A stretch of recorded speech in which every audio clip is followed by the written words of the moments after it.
Cinesmack contains spoilers of the spoiling type. If you don't want your spoilers spoiled, please turn back now. Otherwise, enjoy the show! Gentlemen, let's broaden our minds. Lawrence?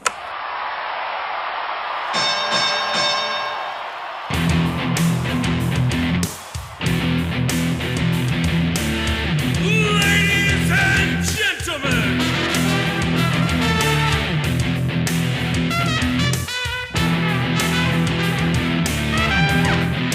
Welcome to the main event!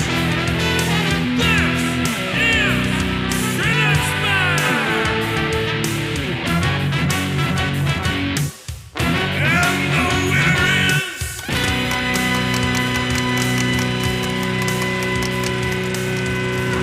Hello, Cinesmacketeers, and welcome to bout number 66 of the podcast about films by filmmakers.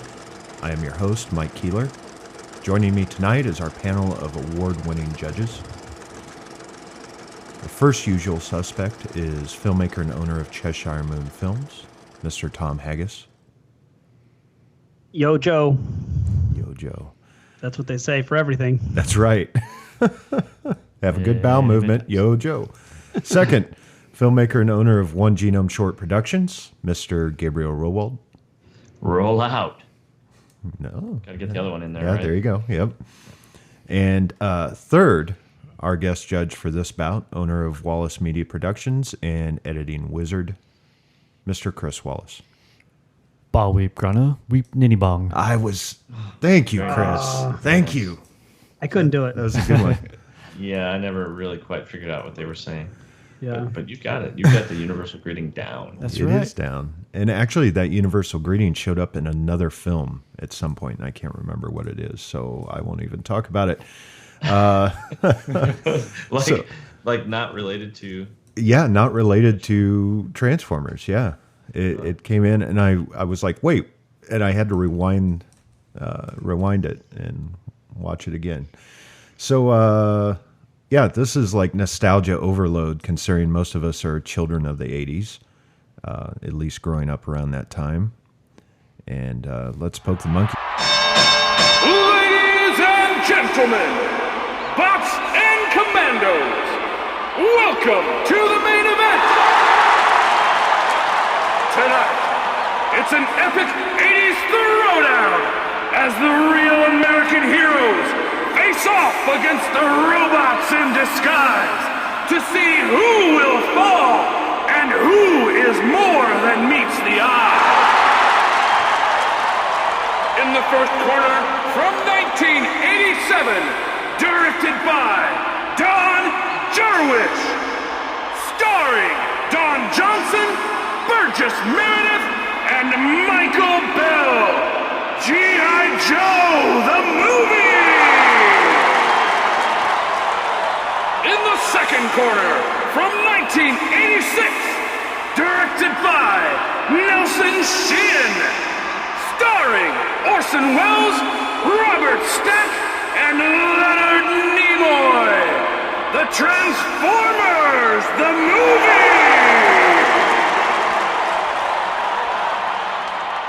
Okay, well, first up is writing. Well, I was going into this, I guess, under the assumption. I mean, my recollection of G.I. Joe is a little foggy at best. And so when I get into this and discover that this is the one where they're going to drop spores all over Earth and turn everybody into lizard people, or snake people, I guess. I was a little disappointed because my favorite G.I. Joe film growing up was Pyramid of Darkness. And that's whenever people talk about the G.I. Joe movie, that's the 5-part epic one that I always remember. So I was a little disappointed that we weren't doing that one, but that's not really a movie. It was like a Miniseries. 5-part miniseries, yeah. With that being said, I thought the Transformers movie, the plot behind it was a lot more interesting, but the dialogue in G.I. Joe, I can't believe I'm fucking saying this, the dialogue in G.I. Joe was a little bit more solid. So I'm kind of on the fence on this one about which way I want to go because, but I usually default to story. And so that's why I think I'm leaning towards Transformer because the story and the fact that it seems like in these movies that the writers felt that they had to push the the mythology of each of these franchises forward in a way, whether killing Duke and sorry, Duke dies. Okay. Yeah, he does That's die. a coma. Normal bullshit they pulled it off at the end. I was watching it with my kids, and I was like, "Oh, Duke's dead." And my son's like, "He said he went into a coma." I go, "Trust me, man, he's dead. Don't worry about it. He's dead. He's not coming out of it." But the need to push the mythology forward and take really big steps in terms of what happens to some of these characters, and I applaud them for that. It wasn't just another throwaway 2-hour episode. So I'm leaning towards Transformers. But what do you guys think?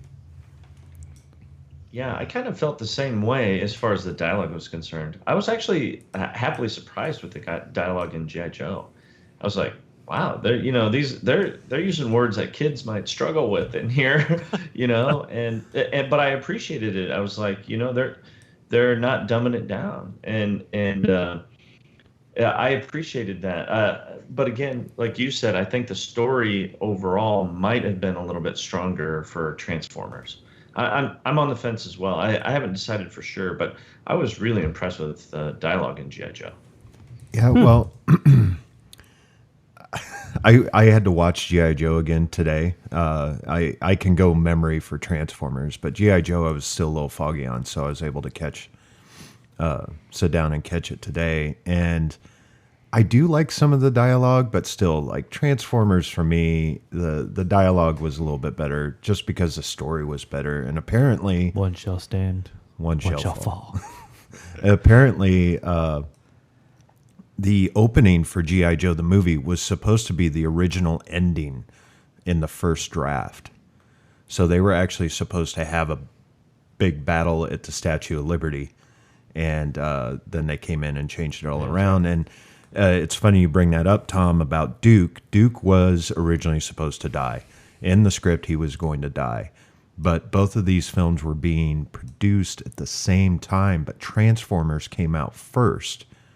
And when Optimus Prime died, there was such a backlash from fans that they changed the fact that Duke doesn't die. And you can tell that they changed it because no one actually mouths the words. It's kind of, scanning over the Joes as they're getting up from the fight, and they're like, hey, Duke's going to be okay. And so that's something that's, I don't know. I've known for years just because I'm a giant nerd and I love these two movies. But yeah, it kind of takes something away from it. But I remember as a kid, I remember going, oh, good, Duke's alive. Like they didn't rob me of Duke like they robbed me of Optimus Prime. Who was it that was standing over Duke? Was Scarlet or Lady Jane said, it's like, he slipped into a coma. I'm like, who? Yeah. What medical training do you have? Yeah, how do you know this? Still has a heartbeat. Still has a pulse. But I don't know. It's like there's just a difference between somebody who drifted off to sleep and slipped into a coma, and the fact that she is so keyed into his biorhythms that she's like, Right. Trust me, guys, it's a coma. Yeah. Yeah, I'm kind of on the same way with you guys. I mean, I had all the G.I. Joe toys, but I don't remember much about the show for some reason. But it always seemed like G.I. Joe was grounded in, I know it's cartoon, but grounded in more reality than Transformers. I mean, Transformers obviously from outer space. And then watching this and, oh yeah, these snake-like creatures lived thousands of years before humans even came around and lived underground. I'm like, what? But that's true, though, right? I thought I've read that that's true. Yeah, that's true somewhere. Well, I I don't know where some my political history is coming sites. from, but Well, just watch the that's History Channel. Watch Ancient Aliens. They'll tell you all about it. Right. yeah, story. I mean, I relate more to Transformers. They're more my thing. So Yeah, well, and I had the toy. I had both toys growing up, and I don't know. I still have Transformers toys. So I, as far as writing is concerned, I mean, I've always called Transformers the movie the great 1986 toy massacre because they got rid of all they the killed old everybody. all the old toys and brought in all these new ones. Like, hey kids, now these are your favorites. And then it backfired on them. I mean, there was actually a 2 or 3 part episode in the series of Transformers where they brought Optimus Prime back. yeah, and Well- brought back some of the older characters and everything because there was such an outcry. But I agree, like kind of saying, okay, now it's time for the next generation to take hold. As an older nerd, I can appreciate that. It still breaks my heart when Optimus dies, but I mean, they're animated toy characters, all right, but it still pushes mythology along, like what Tom says. It's kind of like, okay, now this is the next generation to take over, and they're gonna, do this. But I hated Hot Rod. I absolutely hated him. Yeah, and that's the other thing. I mean, Transformers, they killed everyone, so they were moving it along. In G.I. Joe, we captured all the main characters. Mm-hmm. And then we had to bring in this other crew to kind of save them. I mean, we didn't have Snake Eyes and Storm Shadow in the movie. No, So you can't have G.I. Joe without them. Yeah. It's not the same. Well, G.I. Joe also loses points for that ridiculous shuttle capture that the Cobra did. I'm like, they fucking stopped the shuttle with cables and like little freaking like scooters that you can get at the grocery store that fly. Like that's what held the shuttle in place. And then I love that like the G.I. Joe guys. I mean, okay, and I'm going up against Transformers, robots that turn into trucks, but then like the cargo bay doors open on the shuttle and the G.I. Joe guys come out in jetpacks, and I'm like, well, I'm glad Cobra attacked because you guys would have froze to death in like 2 minutes. So Cobra technically saved your life. So that whole sequence with the space shuttle and like keeping it from flying into space, I was just that whole scene. I'm like, oh god, this is the shitty G.I. Joe movie. With the space shuttle. I know, I'm like, I don't remember that. I don't remember the space shuttle in G.I. Joe the movie. Yeah, that's like 15 minutes into it, and there's the space shuttle is going up into outer space, and the cable and the Cobra jumps out, and they like shoot cables across it, and they like create a net to hold it down. What? I don't remember that at all. The whole thing gets spoiled, and that's what gets Serpento and Cobra Commander on opposite sides. We're like, you fuck everything up, Cobra Commander. Cobra Commander's like, fuck you. Hey guys, back me up. And the other guys are like, fuck nope. you, man. You're on a your own. dipshit. Oh my Do you remember god! that? I don't Do you remember think that part? I don't think that's. I remember that, but I don't remember the shuttle, the whole shuttle thing. I wonder if that's not on my copy of the movie. Yeah. I don't remember the shuttle thing either. You've got to be. Do you have a special edition, Tom? No. Huh? Because I do know. Maybe did it happen fast? No, Was it something really that was like long. a split-second thing? No, it was really long. And here, I'm going to actually pull it up on my computer while we're sitting here. Because the beginning I saw, they were like fighting outside like the Statue of Liberty. Yeah, or something. there's that scene, but then the next That's scene the that kind of intro. starts the story of the movie is with the space shuttle. What? Dear God, I swear to God, I'm not messing. Really? I don't disbelieve you, but No, I'm I pretty don't- Sure didn't I don't see that. disbelieve you I either. thought maybe my memory was really just terrible. Well, I couldn't remember. I remember thinking, why are they mad at Cobra Commander? Right? Yeah, they just kind of start off with them pissed off His at him. voice. His voice. It's the same voice as Starscream. Anyway, we'll talk about that now. So, That was Crossover. disturbingly good. yeah. Thank you. But yeah, I don't know. There seemed to be more of a threat with Unicron than there was with these snake people. Globulus or whatever yeah, their name was. Yeah, think so? Globulus. Yeah. I that's just me. Like, as a kid, it horrified me. Either one. Oh my God, there's a giant planet-eating robot, or I can die by spores from Cobra La. Turned into a reptile. Yeah. Spore. I don't want to be a reptile. So, yeah. All right. Have you guys talked enough about writing? Yeah, I think we have. All right. Moving on. Let's put it to a vote. Tom. Transformers, unless I'm losing my mind and I don't know. I'm checking. Gabe. Yeah, I'm still split because, yeah, it is a story versus dialogue thing for me. Yeah. I'm going to go G.I. Joe because I liked the dialogue better. Okay. Chris. Transformers. And I'm going to go Transformers. No surprise there. So I already used my little trivia about G.I. Joe. Let me see if I can find something about writing. In 2010, an early draft of Transformers the movie got in the hands of some of the fans, which revealed the plot of the movie went through many severe changes during writing. Even the characters themselves would have been different, and the movie would have been even more violent than the finished version.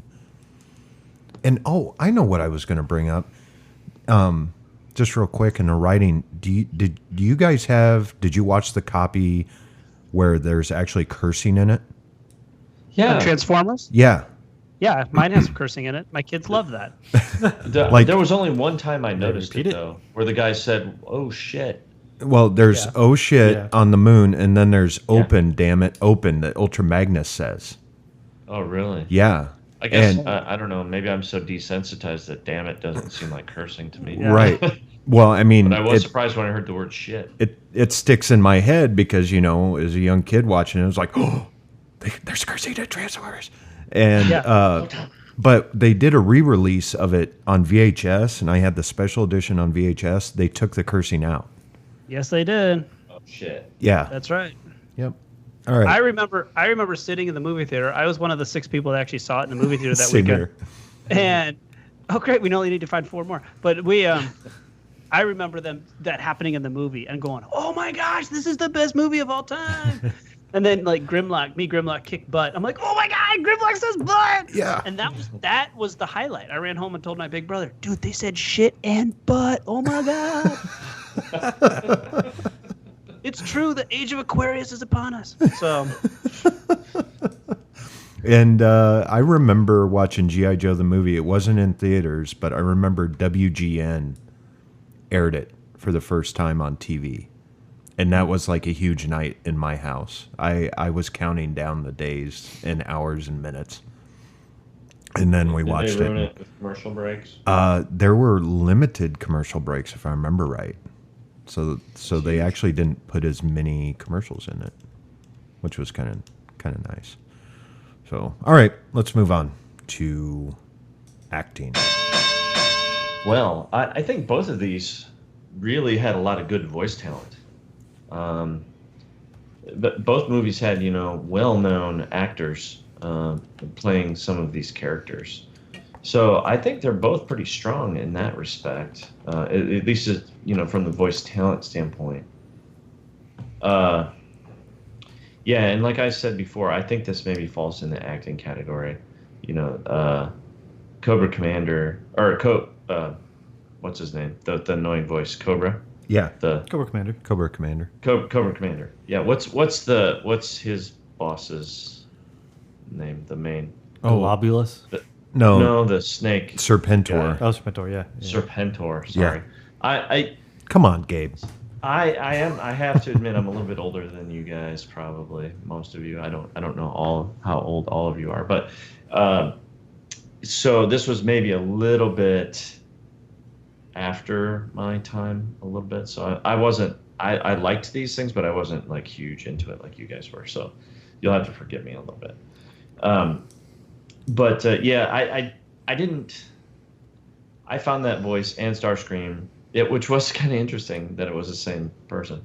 I found those voices a little bit annoying, and I suppose everybody kind of did. Although it was very distinctive, you couldn't, you know, it stood out for sure. I don't know. I think both of these really have pretty strong voice performances overall.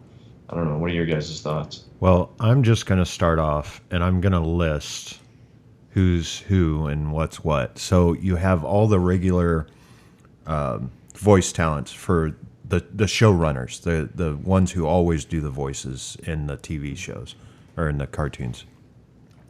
And then in G.I. Joe, which I think because of the flop of Transformers and My Little Pony, that they scaled back on, you know, like Hollywood grade voice talent, because they only had Don Johnson as Falcon and Burgess Meredith as Globulus. Yeah. And then Sergeant Slaughter, which Sergeant Slaughter kicks ass. I don't care what anyone says.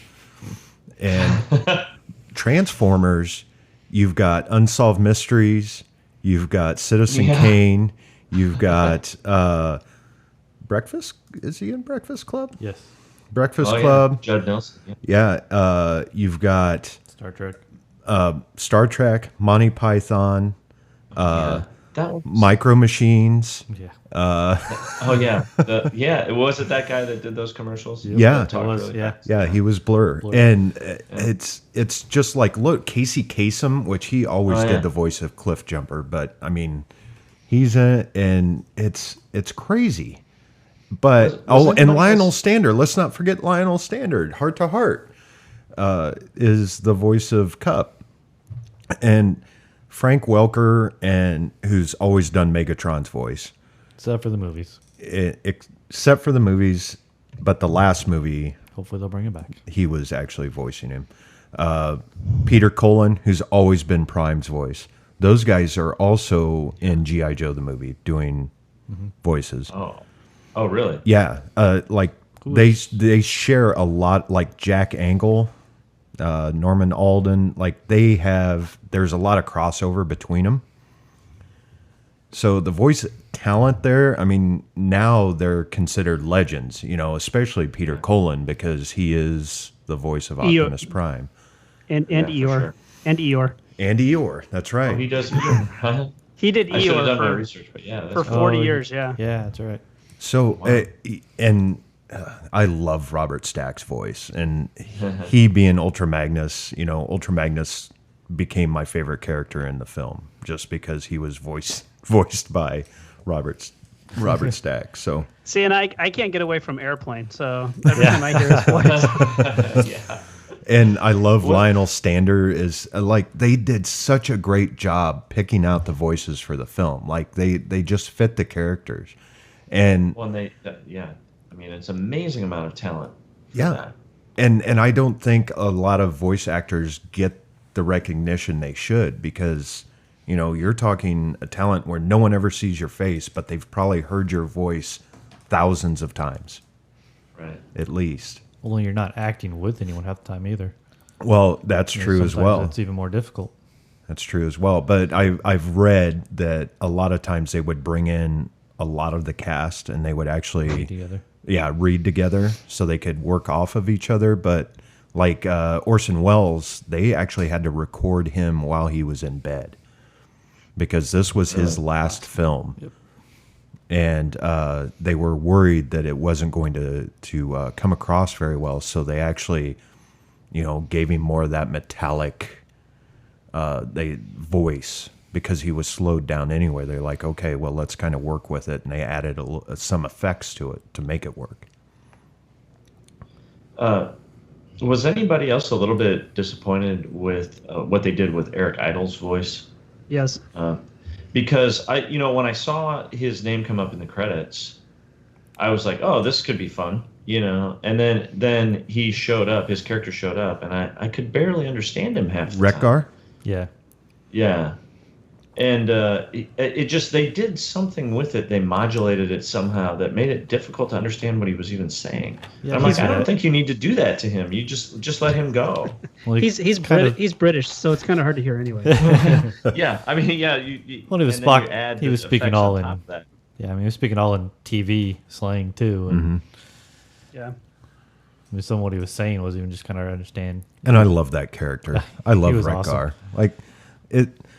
And with G.I. Joe, when they introduced the new characters, I'm like, I don't really care for any of the new characters. Did you guys feel the same way? I mean, the voice, I like the different voices they gave them, at least, except for the one guy who never says anything, the bigger guy, the one that pulls the missile off and throws it at the tank. He never says anything, but Yeah. they kind of, G.I. Joe was always good at that with, different races, different genders, and they were able to get that voice talent to do those. Jinx kind of seemed to annoy me. Yeah, Jinx was annoying. She was annoying. Cobra Commander is always annoying, but that's the way he's supposed to be. Yeah. Are you serious? I love Cobra Commander. He is I always like liked the him, too. best foil. I love his voice. I was always when it came down to like between him and Serpento, I was like, come on, Cobra Commander. He had such Well, it yeah, was so awesome. and I- Serpentor always bugged me too, Tom. Like he just, Yeah, I don't like know him as much. Yeah, Cobra Commander's more relatable, I think, because nothing ever goes his way. Like he has the- these the- grand plans, and nothing ever goes his way. Cobra Commander is always more runs relatable away. than the giant snake guy.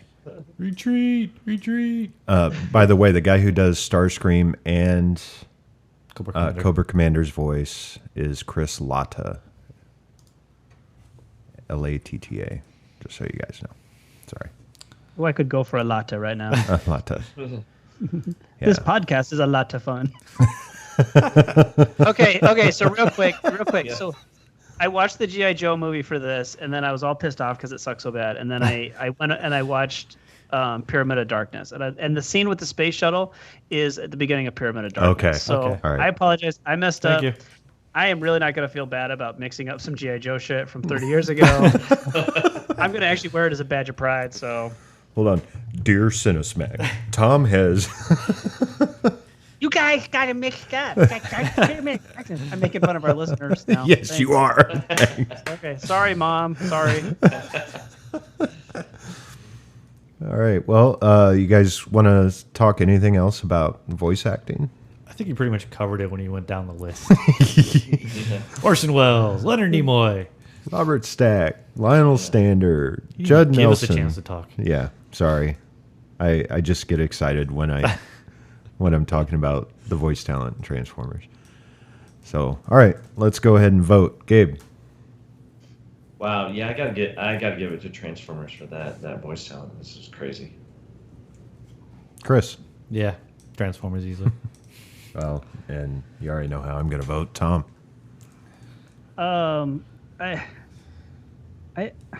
They use the same guy for Megatron. Frank Welker's awesome, but Frank Welker is awesome. yeah, I guess I give it to Transformers, I suppose. Although I gotta tell you, when my kids sat down and watched it, they were like, "Why is Optimus afraid of a unicorn?" I was like, "No, it's it's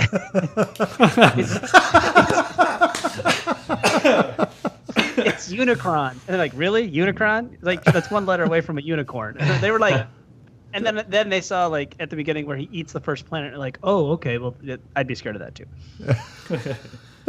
That's awesome.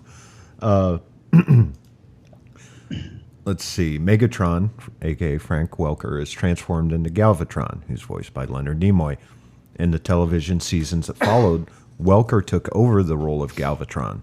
Welker had previously provided the voice, screams only, for Spock in Star Trek III: The Search for Spock, which Nimoy appeared in and directed.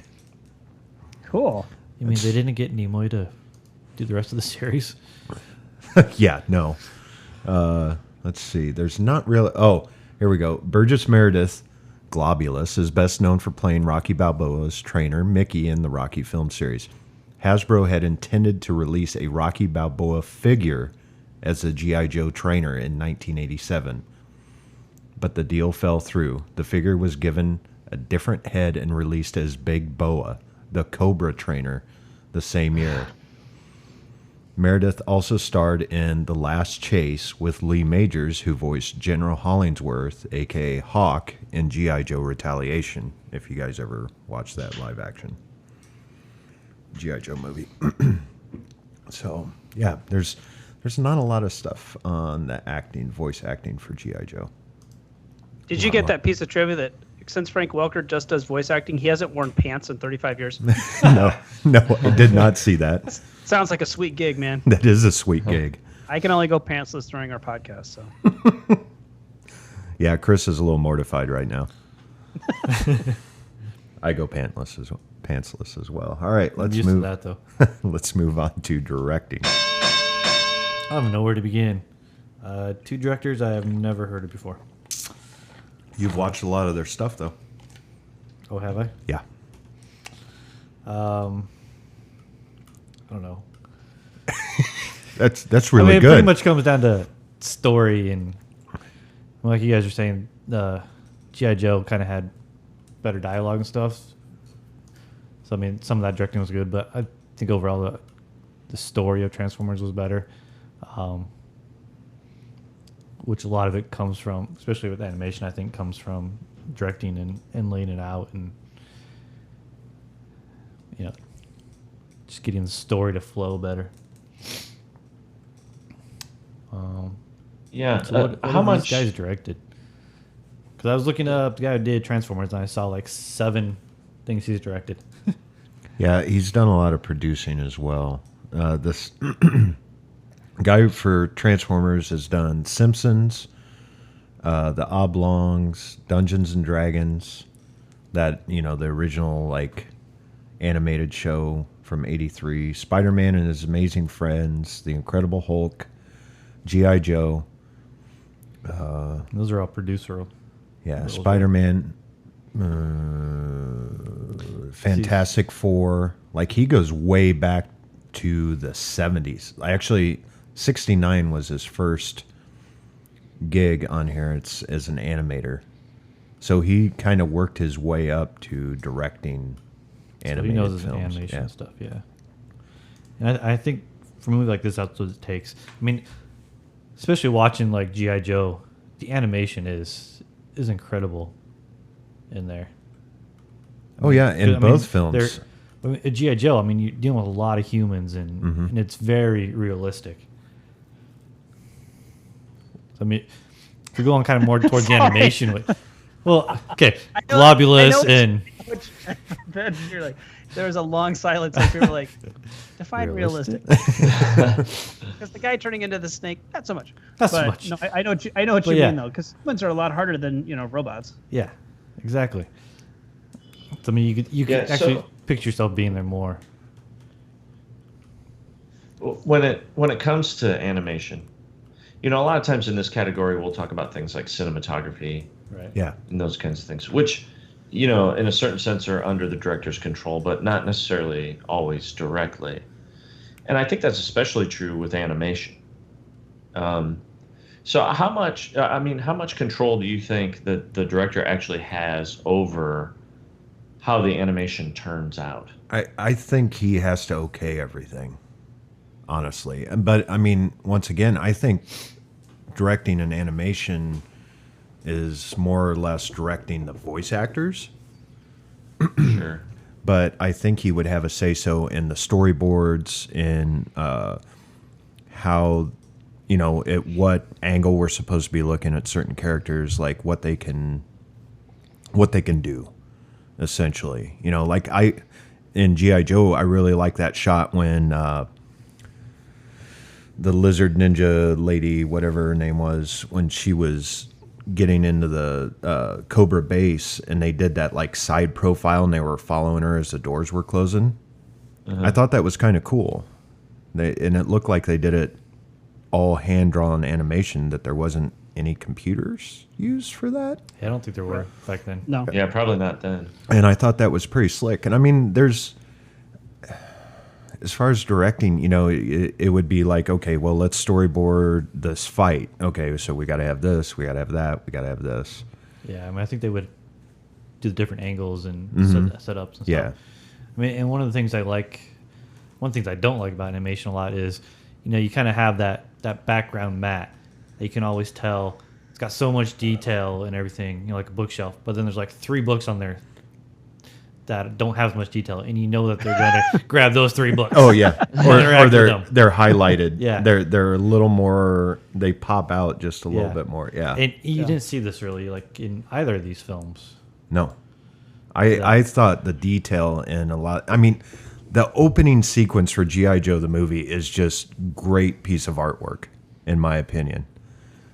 And I'm saving music till later, but just the opening. And then like when you're a kid and you're watching this and you're used to the kind of hurry up and get these episodes out of the animated series, that these films are a part of, and you go to the movie and it's just like, holy cow, this is amazing. Like the detail and there's stuff shiny and there's, lines, and it's just amazing to me.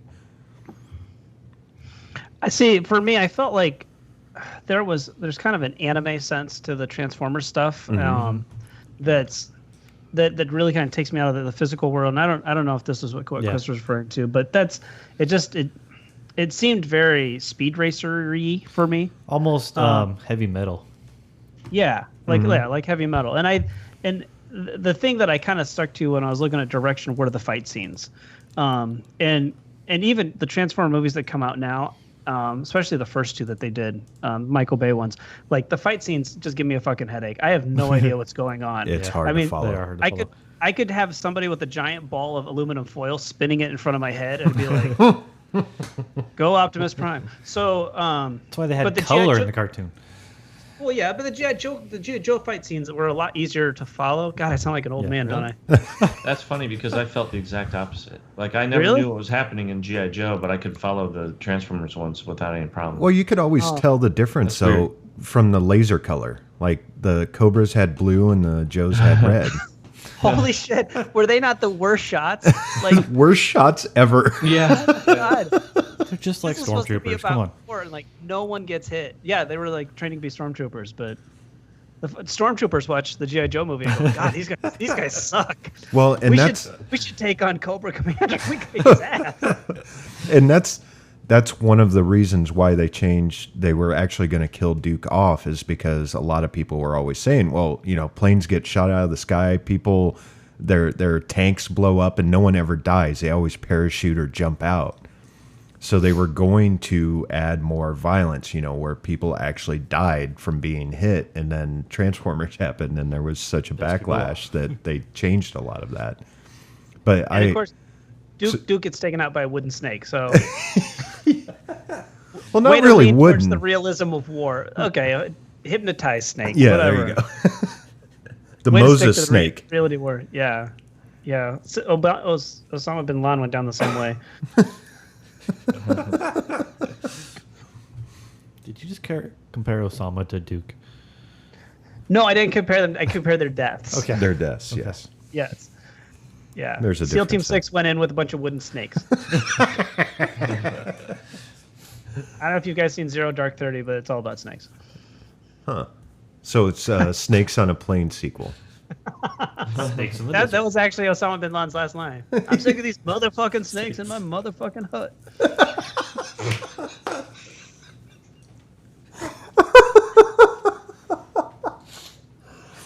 Oh, damn.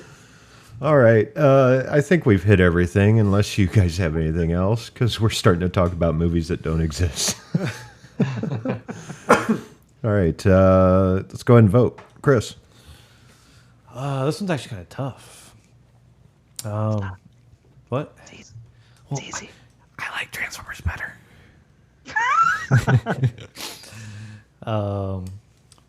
But I thought the action was a little better in G.I. Joe, so I'll give this one to G.I. Joe. All right. Tom. I'm trying to remember what I just said. Let's go G.I. Joe, because I think I said the fight scenes were easy to keep track of. Yes. Okay. And Gabe. Yeah, I'm gonna go with Transformers because I kind of enjoyed the animation better, and on the opposite of Tom, I felt like I could follow the action a little better in Transformers. All right. And I'm voting with Gabe, because Transformers rule. All right. Let's see. There's not a whole lot about the animation. I have nothing else.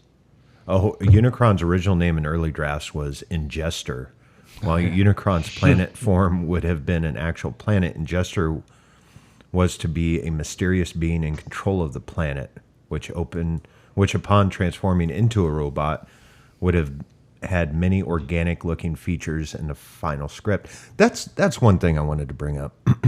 Oh As yeah. far as directing was more of the organic looking stuff. Like you got the Quintessons, you got the Sharkticons, and then you Yeah. had this whole Cobra Law stuff where they're using bugs and snakes and, stuff that would be kind of vile to kids, to make them look more like the bad guys.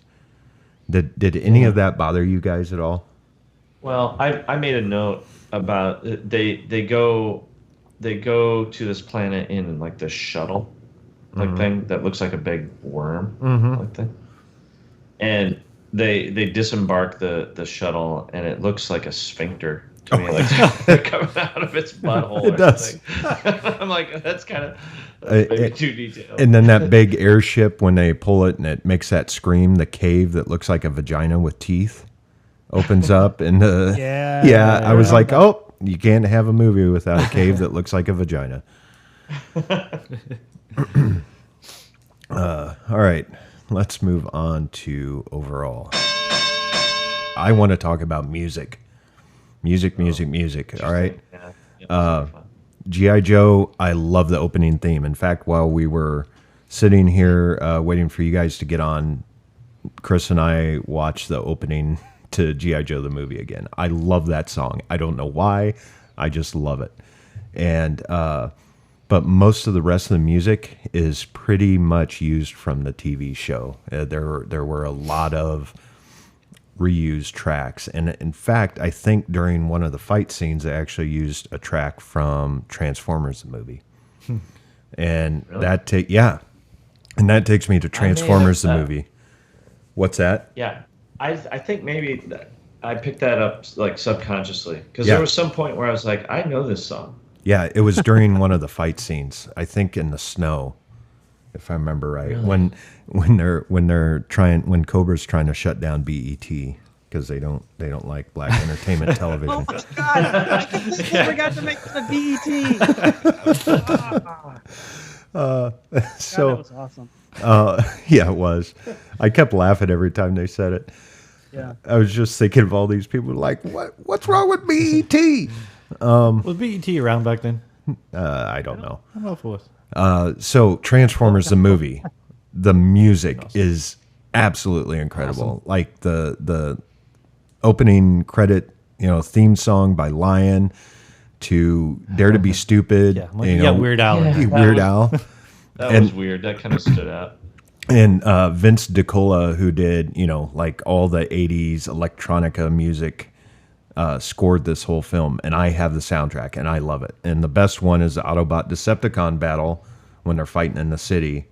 I love that music there. But I think hands down for me, as far as music is concerned, Transformers beats them out. But I also think G.I. Joe was hindered by the fact that My Little Pony and Transformers didn't do as well at the box office.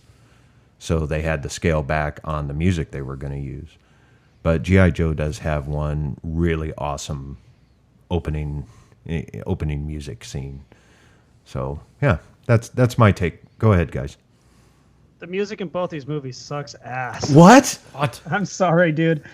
Stan Bush is not Sammy Hagar as much as he wishes he was. He sounds very much like Sammy Hagar. Very, very much like Sammy Hagar. And don't this music you in Transformers dare. sounds very much like Van Halen helped out with it. And what was with Dare to Be Stupid? Did they just run out of songs? So they just pulled off their favorite Yankovic track? I don't know. I think that's awesome. What was why that? that one though? It just didn't make any sense. When did UHF come out?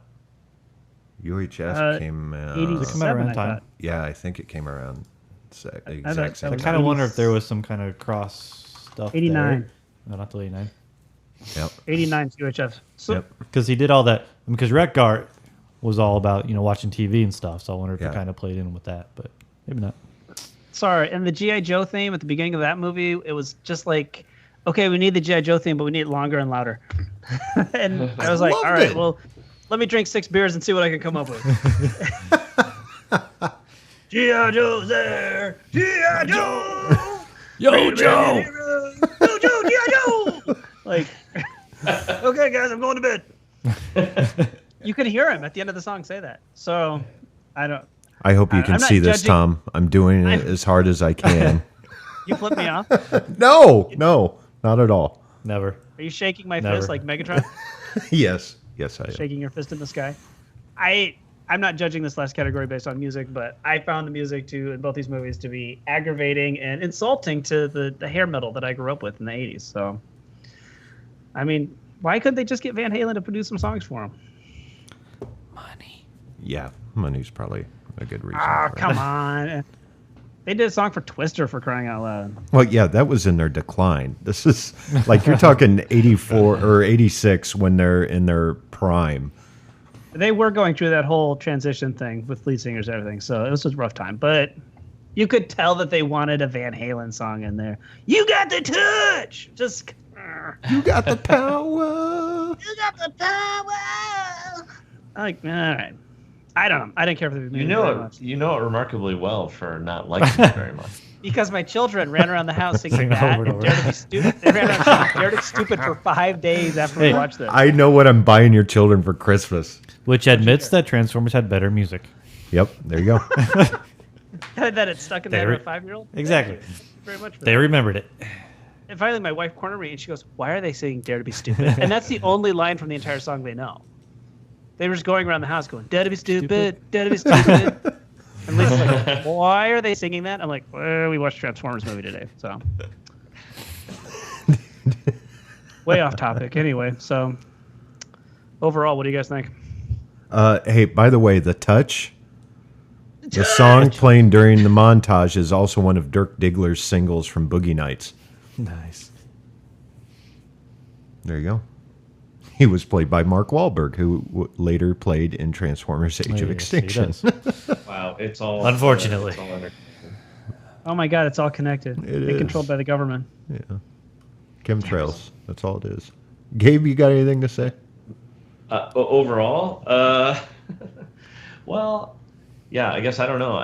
The music was a good topic because I thought it was pretty noticeable in both films, and I thought That was a very diplomatic use of phrasing. Nice job. yeah.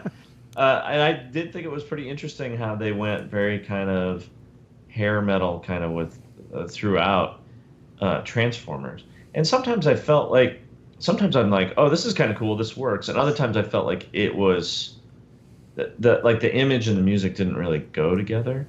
Like it was just like, sometimes Transformers felt a little bit like a music video. You know, well, okay, we've got this song, we've got this, kind of hair metal song. So, let's have some animation with it. It usually was moving the story forward. There was, some action scene or another happening with it. But sometimes I just didn't feel like they really went along. And I almost kind of wish there was more of a traditional orchestral score sometimes with some of it. Yeah, it was but very maybe that's like- not appropriate. I don't know.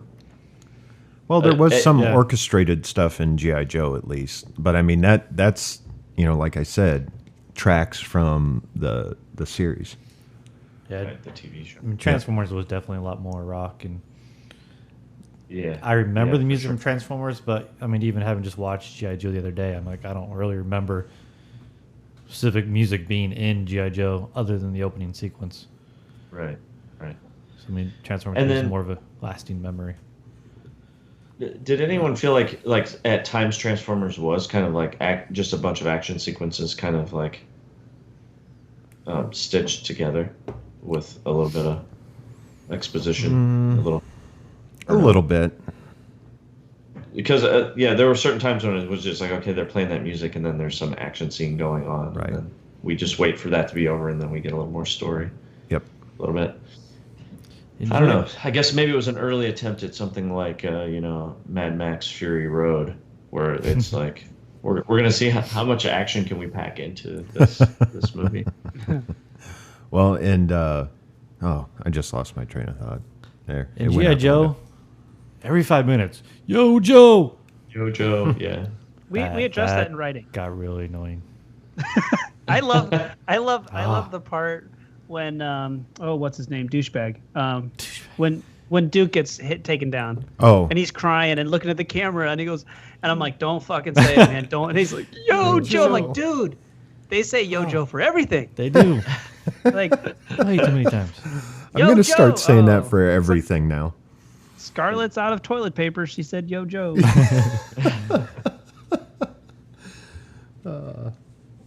All right. Well, you guys have anything to add to the overall? Transformers rule. All right. Let's go with vote. Tom. Oh God, I'm not basing this on repeatability because I'm going to be 100% honest with you. I'll never watch either of these ever again. And here's the thing: people talk about when things are like redone and everything else, like, oh, you're raping my childhood. I'm like, you know what? You can go ahead and have your way with these two movies, as far as I'm concerned, because I have no emotional attachment to them anymore after doing this show. I look back on them very fondly a month ago, and now I'm just like, I can't believe that this was a big part of my childhood. I feel so old. And I'm going to have to go with I don't know, the Army one. The Army one. G.I. Joe. There you go. Really? Gabe. Yeah, I don't know that I'll choose to watch either of these again necessarily. But if I had to choose, I think I would pick Transformers. So I think overall I enjoyed the animation better. Yeah, the music was a mix for me because I grew up. I was a hair metal kind of guy. I liked that kind of music, but sometimes I felt it didn't fit. But even so, I think I'd go back to Transformers. So I think I have to give overall the Transformers. All right. Chris? Man, I'll watch Transformers again next week. And the week after. That's the movie that I want them to model a live action movie off of. And not the stupid Michael Bay stuff they keep doing. Yeah. You're in the same room as Mike. That could be dangerous. Yes, he is. I can't hear, but it sounded like someone just threw down a gauntlet. Is that what I heard in the background? Well, for Very me, distinctive sound. watching either movie, I would watch either one again. I mean, it's just nostalgia, and I'll never forget that day sitting in the theater with my dad and Prime dying, and I had tears in my eyes. And I just grabbed his hand, and just squeezed it. Like, Prime died, and I don't know. It just always stuck with me, and I've watched these movies multiple times since then, and I'll probably watch them multiple times into the future. And the one, though, that will probably get watched more is going to be Transformers, because I love the music, and Whatever. I love the voice talent, and I don't know. It takes me back to a simpler time when I didn't have to worry about bills and work and everything else, and all I had to worry about was whether or not an animated toy character died. So, yeah, I enjoy watching both of them, but I'd probably watch Transformers more. And now I want to go break out all my seasons of the original Transformers. Watch them over again. They're not that great. Like Tom's right. Like I did that a few years back. I actually went back and watched the entire season or series of Transformers, and there are parts where a character is not even colored the right color, or they have a different character saying something, and it's a chopped together mess at certain points. It's not as great as what you remember, but there's still that little nostalgia there.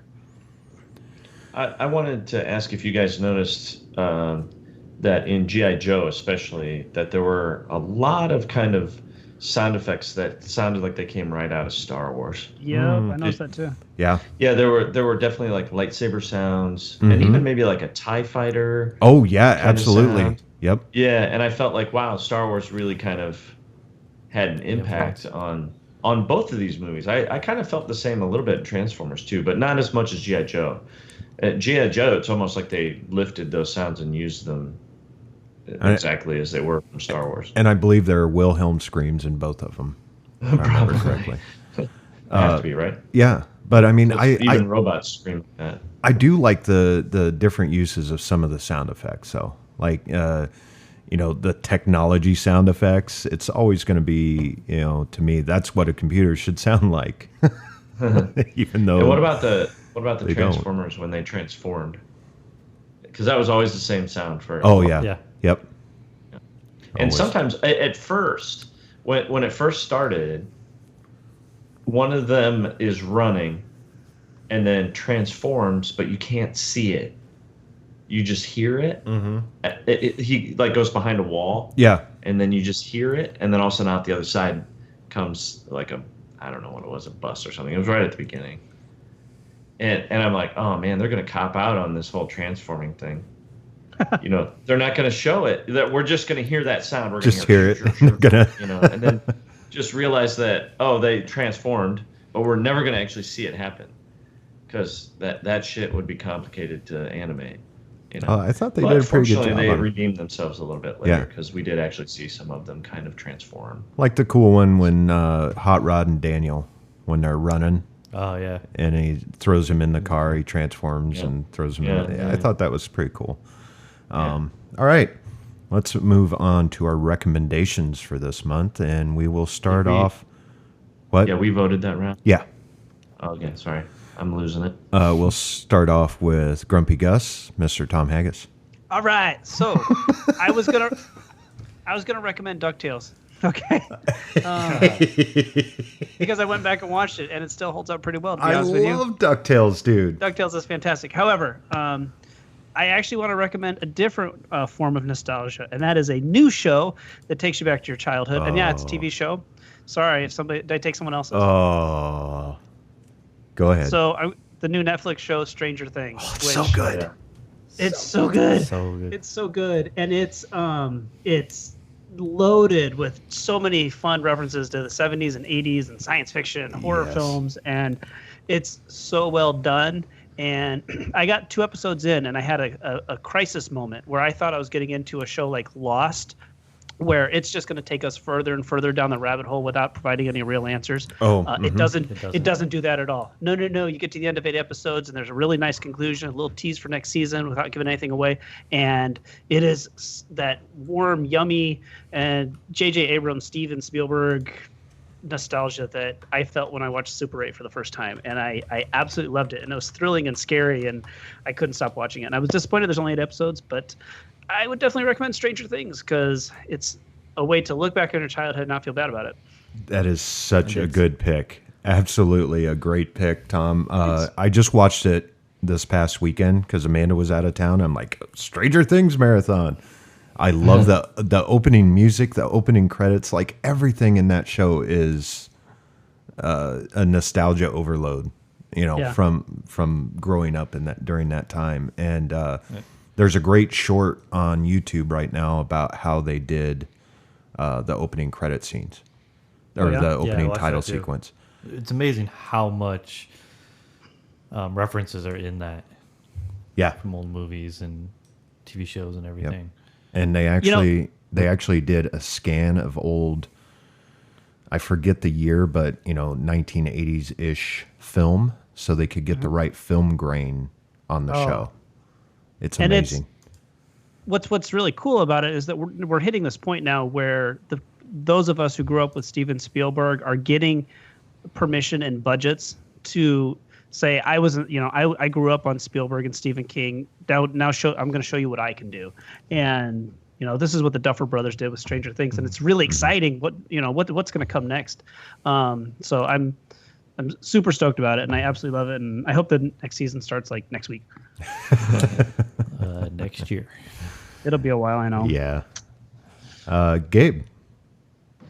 Wow. Well, I can't really follow that up very well. No, that's difficult. No. So this is going to be disappointing no matter which way we go with it. But I'm going to go a little bit of a different direction. I'm actually going to recommend a movie I have not seen. And maybe I can explain it. My sister was here a couple of weeks ago, and she started asking me about if I remembered a movie that she had this like faint recollection of, but parts of it were really distinct, and we were trying to figure out what it was. I didn't remember it. She couldn't remember what it was called. We were Googling for it. We just couldn't find it. Well, eventually we figured out what it was, and it's an animated movie called The Mouse and His Child. And I don't know if you guys have ever even heard of it, but I'm going to recommend it, even though she said it was that her recollection of it is very disturbing. Like it was her first, and I don't even know if it was originally intended for children, but she said one scene was her first introduction to the idea of infinity, or like things never ending. Because there's this one scene where there's a picture inside of a picture inside of a picture, and it just the characters are forced to stare at this thing just going infinitely into the distance. And it's a movie called The Mouse and His Child, and there's a review of it online, which I'll give you one line from this review, and I think it sums it up perfectly. The mouse and his child leaves a deep crater in the soul of whoever is cursed enough to view it. Oh my God. So if you dare, I recommend you try to find this. Apparently, it's the full movie is somewhere on YouTube. Apparently, but it was only ever released on VHS, and it's difficult to come across any other way.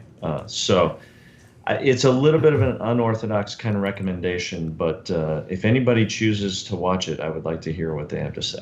That kind of reminds me of Watership Down. Did you? Yes. Any of you ever see that?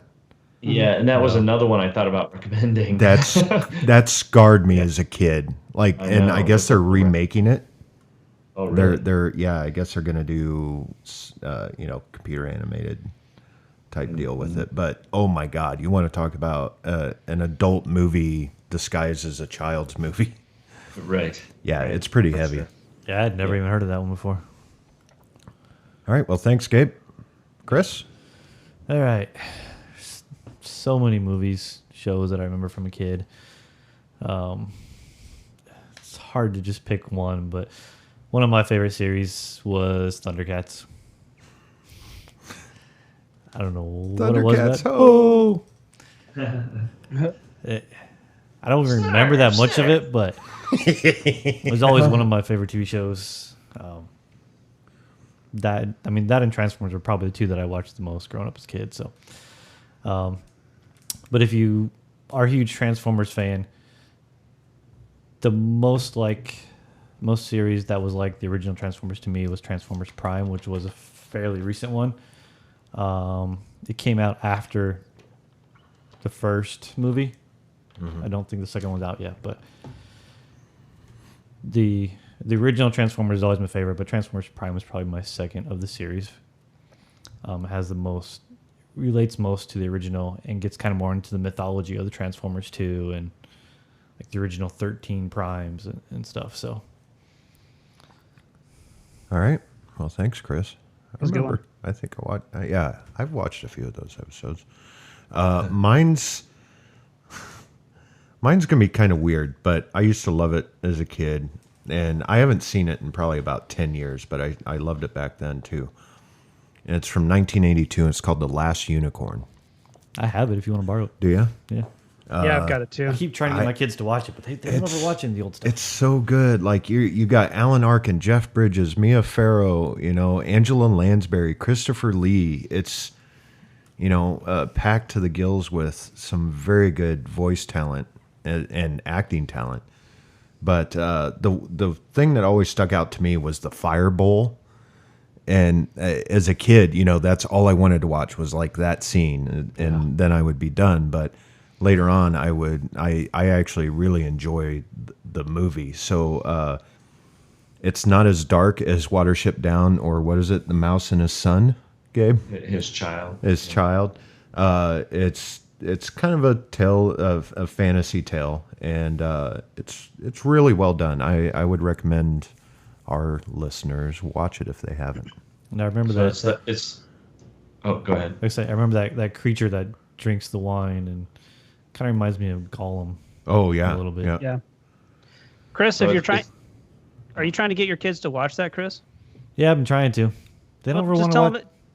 Tell them it's The Last Unicron. Yeah. Yeah. I was just going to say, it's called The Last Unicron, right? All right. Well, let's find out who won. Ladies and gentlemen, may I have your attention, please? Your winner by decision is the Transformers, the movie! I'm just saying, you like what Transformers, and you may have swayed a couple votes and put the hash mark in the wrong column. No, I didn't. I'm sorry. Cobra Commander would like to have a word with you. He'll just retreat. It's fine. He's the France of cartoon characters. Sorry to any of our French listeners out there. We lost one listener. Oh, this podcast is shit. All right. Gabe, real quick, congratulations on your Audience Choice Award for the 48. Here, here. Thank you. Thank you. Yeah, And- we're very happy about that. Congratulations People at on screen. being in the Best of City screening. That's tomorrow, isn't it? That's tomorrow night. Yeah. Nice. Yeah. Well, luck. good luck. Yeah, Well, thank you. Thank you. absolutely. Yeah, we're excited and nervous all at the same time. I can't wait to see it. I can't wait to see it. Are you going to the screening tomorrow? I don't Or- know if I'm going to be able to. It was like when they were having the screenings, the original screenings, I was working both nights. Right. And I felt bad because there were, some filmmakers that I wanted to go help support, but I didn't get a chance to. And now tomorrow night, it's looking like I'm not going to be able to as well. Yeah. No worries. It'll be So- up online shortly after, sometime over the weekend or next week. Well, next show you can fill us in on all the awards that you win, because Yeah, I've heard of yeah. a lot of great things from other filmmakers that watched it. So Oh, good. Yeah. Well, that's good to know. It's really hard. It's really hard to kind of judge your own work, especially in that context. You know, you watch this short film 1,000 times in a 48-hour period, and no matter how good it is, you eventually end up kind of hating it. That's know, true. You see every wart and every blemish on it, and you just can't stand it anymore. And so it's really hard to be objective about it.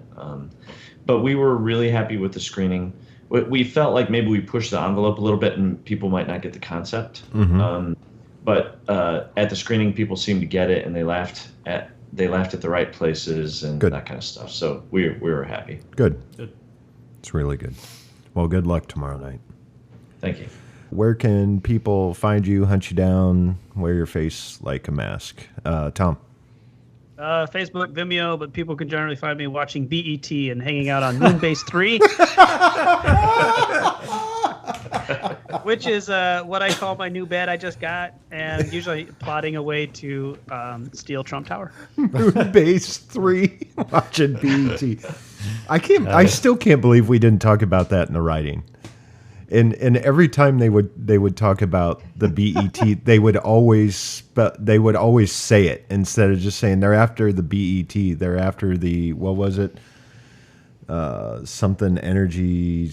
I don't even transmitter, beaming energy transmitter, something like that. They would always have to say it instead of they're after the BET. So yeah, I always laughed at that. Gabe. You can find me on Facebook, or you can check out some of our films at onegenomeshort.com. All right, thanks, Gabe. And Chris. You can also find me on Facebook, and that's about all I really do. I do some few things here and there, but All right. Well, thanks for joining us, Chris. thanks for having me. It was a lot of fun. We would appreciate it if you could leave us a review on iTunes or whatever podcasting service you use. You can contact us at cinesmack@gmail.com. Follow us on Twitter and Facebook. Just search Cinesmack. And for September, we get our documentary on as Back in Time goes up against Ghost Heads. So 2 documentaries about fans of movies doing fan stuff. Yeah, there you go. On a podcast about films by filmmakers. See how it's all circular. And there's a Last Unicron somewhere, and Leonard Nimoy's probably in there. So for Tom, Gabe, Chris, and myself, thanks for listening, and go catch a flick. Update. Hello, Cinesmackers. This is Mike. Sorry for this episode coming out so late. I have been super busy.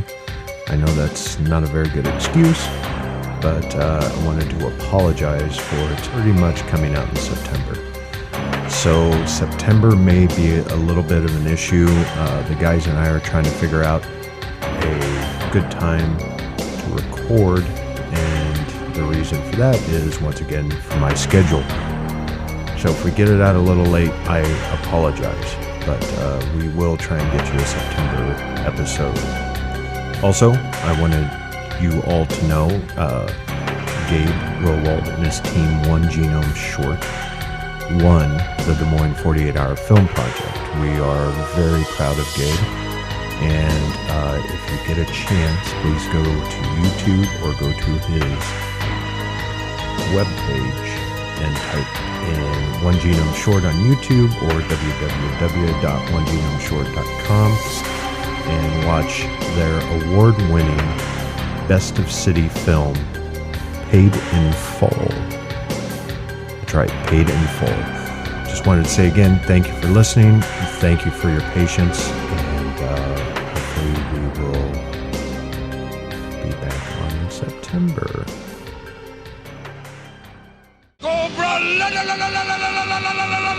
One shall stand, one shall fall. This has been a test of the Southsider Studios podcast system. This was only a test. If this were a true lack of entertainment, your head would explode. Go to iTunes and subscribe to our feed. Just search Southsider Studios.